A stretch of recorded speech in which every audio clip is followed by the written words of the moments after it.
Fishing at range is not something that we do week in, week out here in England, but as a match angler, there are occasions that we come across where we might have to fish at range, and that's when it can be really, really important. When we talk about fishing at range, it's not always about fishing at vast different distances as well. Having tackle to fish at range can really help you fish at normal range when the conditions are severe as well. Like when we go to Ireland, the wind can be strong and it can be a little bit wild. Having distance fishing tackle can really allow you to fish normal distances as well. So it's a, you know, it's an aspect of our kit, of our match fishing tackle that, you know, it's good to have with you just in case, because on those occasions when you need it, it can make all the difference. There are different elements to fishing at range, as you can appreciate, and you know, just the style and model of the reel that you're using, the rod that you're using, your setup as well, are all very, very important, even right down to your tip choice as well. All these little things all make fishing at range easier and a lot more achievable. The first thing that everyone associates with distance fishing is the rod. Now this particular rod that I'm using today, that I've got, and the only distance rod that I use, is the Horizon XD class. This particular one is 4 metre, which is 13 foot 1 converts to, and it's rated at 100 grams. Now this rod is designed for doing that job, and that's what these rods are all about. You could probably tell by, obviously, because of the length of it, that helps you achieve further distances. You've got really nice large eyes, rod rings. They help reduce friction of the line or the braid. When it goes through there, it helps you achieve greater distance because they are so big, it cuts down on friction.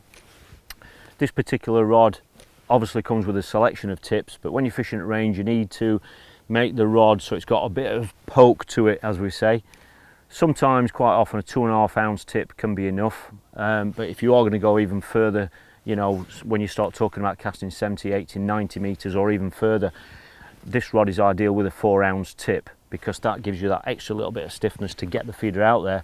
But what you've also got to think about is, because you've gone so far out into the lake or the reservoir, you are naturally going to be picking up more tow as well, because a lot of these large waters that we fish, there's always some sort of tow on there. So because you've automatically got an extra 70 or 80 meters of line or braid out there, that is going to pick up more tow. So that again is another reason why you need to step up the strength of your tip. You've got to have a reel that's suited to that rod as well. In this case, I always use, when I'm fishing at extreme ranges, it's the Horizon 6000 reel. You could probably tell by the design of it, it's designed for casting at range. The really wide spool again cuts down on friction. That just allows, when you're punching these feeders out to whatever range you're fishing, it helps cut down on friction and allows you to achieve those greater distances. And it obviously helps you retrieve them quicker as well, because, you know, quite often, you know, when you're fishing at a long range, you can spend half your day reeling in if you haven't got the right reel as well. So that's another very important aspect. For me, it's just always about fishing with braid, because braid, I mean, I always use the submerged braid. I like to use the 0.10 diameter, but when I'm fishing at extreme range, I like to step it down slightly to the you know, the lowest diameter, which is 0.08, just because it's an extra little bit thinner and just helps you achieve a little bit more distance as well.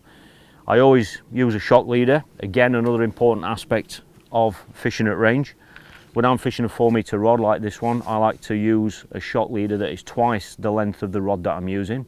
So in this case, it's an 8 meter shock leader, and this breaking strain that I've got on, I like to use, is 8 pound. I find that's just about okay. And what that allows you to do, it takes a little bit of the pressure off actually on the cast, but because the 8 pound diameter shock leader is a thicker diameter than your braid, once it's released and you release the feeder out into the reservoir, because the leader is thicker and heavier than the braid, it helps to carry the braid out there again, just like they do in fly fishing, and that helps you achieve more distance.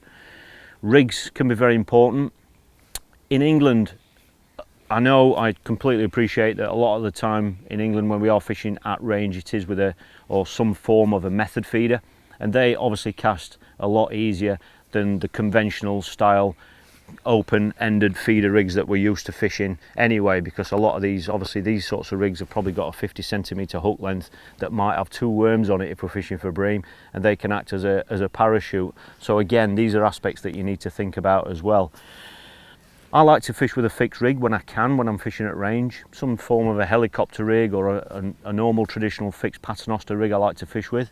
But on many fisheries, they don't allow you to use that sort of a rig, and that's when you have to use a free running rig, just like the one I've got today. When I'm fishing a free running rig at this sort of range, I like to use the extra strong feeder links. I prefer the 45mm version. On conditions like this, there are occasions when a longer one is suited, but for today it's the shorter one, but it's the extra strong one that I'm using, obviously because everything needs to be stepped up a little bit, because when you're casting out there, everything's put under a little bit more pressure than obviously when you're fishing at much shorter range. So if you get a nice free running rig like the one I've got today, once you get confidence in that sort of a rig, because it's free running, you know that you can use that on all fisheries because that's allowed everywhere.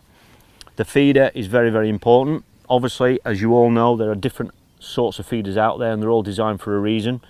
We've got two different sorts of feeders for fishing at range. For this sort of fishing, there is the original wire version of the Horizon feeder, and this is the latest version, which is the encased plastic one, which I'm sure you've all seen by now. You can just tell by the design, you can tell exactly what it's designed for, and that will help cut into the wind, cut through the air, and help you achieve those you know, the ranges that we're talking about. The other aspect that often gets overlooked, I overlooked it a lot in my younger days, is loading the rod correctly. I've only really kind of understood this more in the last 6 or 7 years, and what that basically means is when you've got a rod that's marked up with a gram rating on it, like this one for example, which is 100 gram, in order to load this rod, and by the term load we mean put enough weight onto this rod that's going to get the absolute maximum bend out of it, and which will allow you and it will assist you to cast and catapult that feeder further out into the lake. It helps if you've got the correct loading weight on this rod. A prime example of this, I'm sure you've all done this before, if I was to put a 10 or a 15 gram feeder on this rod, I'm not going to be able to cast a long way. That weight feeder won't bend this rod very much, and I'll only be able to cast a limited distance. If I match the feeder to that 100 gram better, then what that will do is compress this rod even more, so that when it gets to its maximum bend behind me when I go to cast, as I'm releasing, that rod is loaded with that extra bend in the rod, and that extra bend as it straightens out is going to help propel that feeder further into the lake for you. So this is a 100 gram rod. Ideally for me, what I've found with this sort of setup is to load this 100 gram rod correctly. You want to really be casting a feeder with a total weight, that's including the ground bait, of about 60 or 70 gram. You can go more than that, but on the still waters that I fish, I find that if I load this with about a 60 gram feeder, obviously you've got to allow for about an extra 10 gram of ground bait going in there as well. That will get the maximum potential out of this setup.